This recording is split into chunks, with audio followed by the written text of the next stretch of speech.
বিসমিল্লাহির রহমানির রহিম।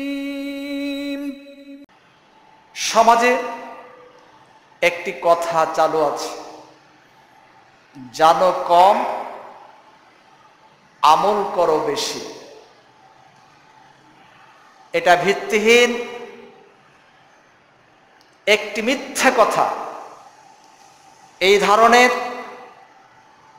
কিছু ভিত্তিহীন কথা সমাজে ইসলামের শত্রুরা চালু করে দিয়েছে, আর মুসলমানেরা না বুঝে ওই কথাগুলিকে লুফে নিয়ে তারা আমল করছে এবং অপরের কাছে প্রচার করছে, যা ইসলামের জন্য মারাত্মক ক্ষতিকর। জানো কম আমল করো বেশি, এটা ভিত্তিহীন মিথ্যা কথা। বরং অল্প বিদ্যা ভয়ঙ্কর, এটিই হচ্ছে নির্ভুল সত্য কথা। শরীয়তে কোথাও নেই জানো কম আর আমল করো বেশি, বরঞ্চ এ কথাই আছে জানো বেশি আমল করো বেশি।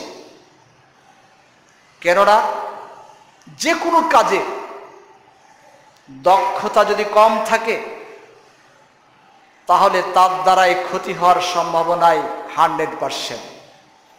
আপনি একজন চালক, ড্রাইভার নিয়োগ দিবেন, ওই ড্রাইভার যদি ড্রাইভিংয়ের ব্যাপারে অনভিজ্ঞ হন, যাত্রী সহ সে নিজেই দুর্ঘটনার সম্মুখীন হবে। পাইলট যদি অদক্ষ হন, বিমান ধ্বংস হওয়াটাই স্বাভাবিক। এইভাবে করে যে কোনো কাজে দক্ষতা যার যত বেশি, সফলতা তার তত বেশি। এই জন্য ইসলামের জ্ঞান যাদের কম আছে তাদের কাছে ফতোয়া ঠিক না। সবার কাছে ফতোয়া নিতে হয় না। যারা কোরআন এবং সহিহ হাদিস অনুযায়ী ফতোয়া দিবেন, আমলের কথা বলবেন, তাদের কাছেই কেবল ফতোয়া নিতে হবে। অনভিজ্ঞ কিছু মুন্সির কাছে আপনি প্রশ্ন করবেন, আপনাকে ভুল ফতোয়া দিয়ে আপনার আমলকে বরবাদ করে দিবে, জাহান্নামের পথকে প্রশস্ত করে দিবে। এই জন্য জানো কম আমল করো বেশি, এই কথাটা বলা ঠিক না। না বুঝে অনেক আলেমও অনেক সময় এই কথা বলেন যে অত জানার দরকার নেই, যতখানি জানো ততখানি মানো। অনেকেই বলে জেনে কি করব, যেটুকুই জানি সেটুকুই তো মানি না। কিন্তু না, আপনি মানছেন না, এটা আপনার দুর্বলতা। কিন্তু আপনি জানুন, জানাও ফরজ, মানাও ফরজ, দুটোই ফরজ। অন্তত জানলে একদিন আমল হতে পারে। আপনি যদি জানেন নামাজ না পড়লে জাহান্নামে যেতে হবে, আজ নামাজ পড়ছেন না, কিন্তু একদিন বুঝ আসতে পারে আপনি নামাজ শুরু করবেন। নামাজ কিভাবে পড়তে হয় এই পদ্ধতি যদি আপনার জানা থাকে, আপনি যেদিন মনে করবেন সেদিনই আপনি নামাজ শুরু করে দিবেন। কিন্তু নামাজ সম্পর্কে আপনি জানেন না, কিভাবে পড়তে হয়, দোয়া কালাম শিখলেন না, আপনি ইচ্ছে করলেই নামাজ শুরু করতে পারবেন না। এইভাবে করে আপনি কোরআন পড়েন, আপনি কোরআন পড়া শিখেন, একদিন আমল আসতে পারে। দাড়ি কাটা হারাম, এটা যদি জানা থাকে, আজকে আমরা দাড়ি কাটছি, হয়তো একদিন আমি দাড়ি ছেড়ে দেব, কিন্তু জানাই নাই যে দাড়ি কাটলে হারাম, ওই বিনা দাড়িতেই কবরে চলে যাব। হজ করতে হবে কিভাবে যদি না জানি, আমরা হজে যেতে পারবো না। যদি জানা থাকে জাকাত না দিলে কাবিরা গুনাহ হয়, আজ আপনি জাকাত দিচ্ছেন না, কিন্তু আরেকদিন আপনি জাকাত দেওয়া শুরু করবেন। মদ্যপান করলে 40 দিনের ইবাদত কবুল হয় না। মদ পান করে যদি কেউ তওবা ছড়া দুনিয়ার বুক থেকে বিদায় গ্রহণ করে, তাকে জাহান্নামে যেতে হবে। এটা যদি আমরা জানা থাকে, একদিন মদ পান ছেড়েও দিতে পারেন। এই জন্য আগে জানতে হবে, আগে জানতে হবে। আপনি আগে জানুন, অন্তত একটা ফরজ আদায় হবে। যে জানাও ফরজ, এই ফরজটা অন্তত আদায় হবে। আর যখন আমরা আমল করব, মানা শুরু করব, তখন আমাদের যত মানব তত আমাদের তখন সব হতে থাকবে। এই জন্য আমাদের জ্ঞান অর্জন করতে হবে। আর প্রথমই হচ্ছে জ্ঞান অর্জন সম্পর্কে আল্লাহ পাক প্রথমেই নামাজের আয়াত নাজিল করেননি, রোজার আয়াত নাজিল করেননি, হজের আয়াত নাজিল করেননি, জাকাতের আয়াত নাজিল করেননি, মদ পান করা যাবে না হারাম এই সমস্ত আয়াত নাজিল করেননি। সর্বপ্রথম আয়াত নাজিল করেছেন সূরা আলাক, 5টি আয়াত নাজিল করেছেন। প্রথমে আল্লাহ বলছেন বিসমিল্লাহির রহমানির রহিম, ইকরা বিসমি রাব্বিকাল্লাযী খলাক। পড়ুন আপনার প্রতিপালকের নামে, যিনি যাবতীয় বস্তুর সৃষ্টিকর্তা।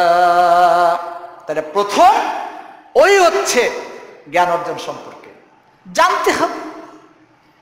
আন আনাস রাদিয়াল্লাহু আনহু ক্বালা ক্বালা রাসূলুল্লাহ সাল্লাল্লাহু আলাইহি সাল্লাম তলাবুল ইলমি ফারিজাতুন আলা কুল্লি মুসলিমিন।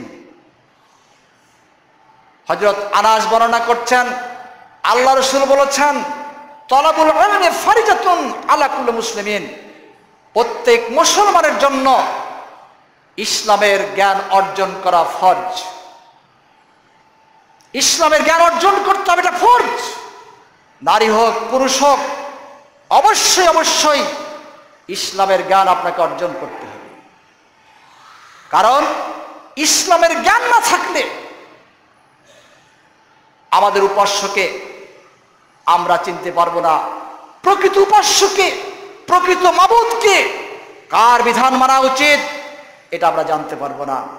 আল্লাহ পাক সূরা মুহাম্মদ 19 নম্বর আয়াতে বলছেন ফাআলাম আন্নাহু লা ইলাহা ইল্লাল্লাহ, জেনে নাও আল্লাহ ছাড়া কোনো মাবুদ নেই, আল্লাহ ছাড়া কোনো উপাস্য নেই।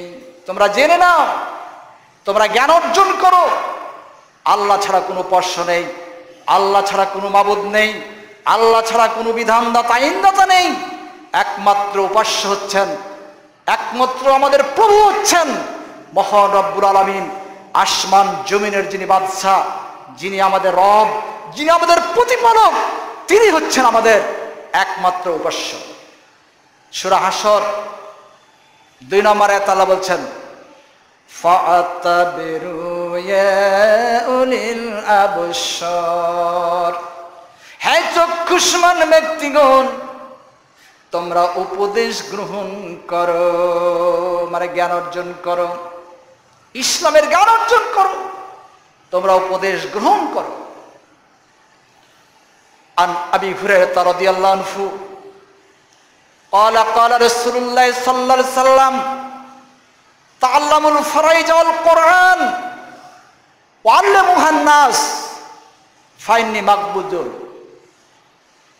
হযরত আবু হুরায়রা রাদিয়াল্লাহু তাআলা বর্ণনা করছেন, আল্লাহ নবী জনাবে মুহাম্মদ রাসূলুল্লাহ সাল্লাল্লাহু আলাইহি ওয়াসাল্লাম বলেছেন তাআল্লামুল ফারাইজ ওয়াল কুরআন, তোমরা ফারাইজ এবং কোরআন শিক্ষা করো। ওয়া আল্লিমুহান নাস, এবং মানুষদেরকে তা শিক্ষা দাও। ফাইন্নী মাকবুদুন, কেননা আমাকে তোমাদের মাঝ থেকে অচিরেই উঠিয়ে দেওয়া হবে।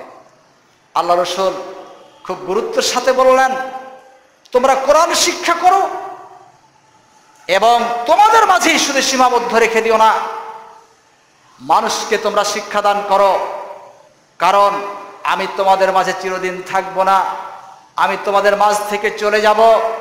এই কোরআন এবং আল্লাহ রাসূলের হাদিস দুনিয়ার বুকে থাকবে, এগুলি তোমরা নিজে শিক্ষা করবে এবং মানুষদেরকে অপরকে তোমরা শিক্ষা দিবে। অর্থাৎ আল্লাহ রাসূল বলছেন, তোমরা আলেম হও এবং তোমরা আলেম তৈরি করো।